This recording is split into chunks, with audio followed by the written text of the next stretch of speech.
সকালে জলখাবার হোক বা বিকেলে নাস্তা হিসাবে হোক, দক্ষিণ ভারতের এই খাবারটি আপনাদেরকে মুগ্ধ করবেই। দেখা যাক কী করে করছি। আমি প্রথমে 1 কাপ সুজি নিলাম, দিয়ে একটি বড় পাত্রে ঢেলে দিলাম। তারপর দিলাম 1/2 কাপ দই আর 1 চামচ গোলমরিচ গুঁড়ো দিয়ে ভালো করে ফেটিয়ে নেব। একটু লবণও দিলাম।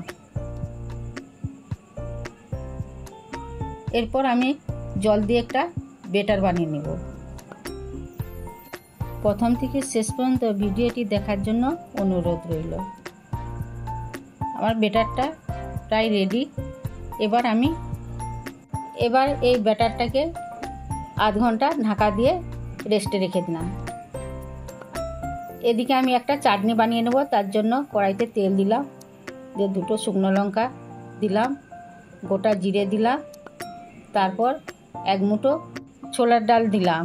ছোলার ডালটা ধুয়ে রেখেছিলাম, কারণ দোকানের ছোলার ডাল তো পাউডার মাখানো থাকে। ঝালটা আপনারা পরিমাণ মতন দেবেন। দিলাম 3 কোয়া রসুন আর 1/2টা পেঁয়াজ কুচি দিয়ে ভালো করে নেড়ে নিলাম। তারপর দিয়ে দিলাম 1/2টা টমেটো কুচি দিয়ে এবার ভালো করে নেড়ে নিব নুন দিয়ে। তারপর দিয়ে দিলাম হলুদ গুঁড়ো দিয়ে সুন্দরভাবে লাল লাল করে ভেজে নিলাম। আমার ভাজা হয়ে গেছে। এবার একটি বাটিতে তুলে নিলাম। তুলে নিয়ে চলে এলাম মিক্সি করার জন্য।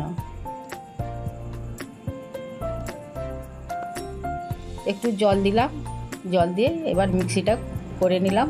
করে নিয়ে বাটিতে একটু ঢেলে রাখলাম।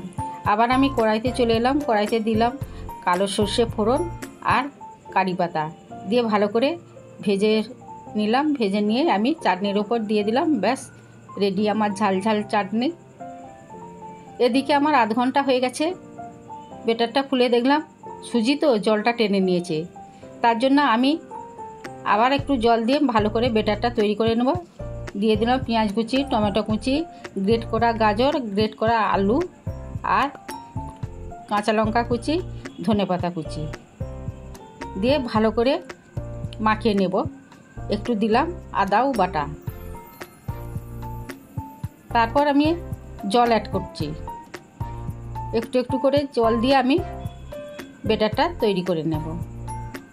বেশি জল দিলেও হবে না আর খুব গাঢ় হলেও হবে না, ঠিক এই রকম করবে। এরপর আমি 1 ডাবু বেটার নিয়ে কড়াতে দিয়ে দিলাম, একটু ছড়িয়ে দিলাম, দিয়ে আমি ঢাকা দিয়ে দিলাম। ঢাকা দিয়ে আবার খুলে আমি উল্টে দিলাম। উল্টে দিয়ে একটু তেল দিয়ে এপাশ সেপাশ করে ভেজে নিলাম। নতুন বন্ধুদের জন্য রইল সাবস্ক্রাইব করার অনুরোধ আর পুরানো বন্ধুদের জন্য রইল ভালোবাসা। ব্যাস তৈরি হয়ে গেল দক্ষিণ ভারতের জনপ্রিয় খাবার উত্তপম। এটি ঝাল ঝাল চাটনির সঙ্গে খাবেন, খুবই ভালো লাগবে। এটি খুব স্বাস্থ্যকর, খুব সহজেই বানানো যায়। ভিডিওটি ভালো লাগলে লাইক, কমেন্ট, শেয়ার করবেন। সুস্থ থাকুন, ভালো থাকুন। দেখা হচ্ছে নতুন স্বাদের আরেকটি রেসিপি নিয়ে।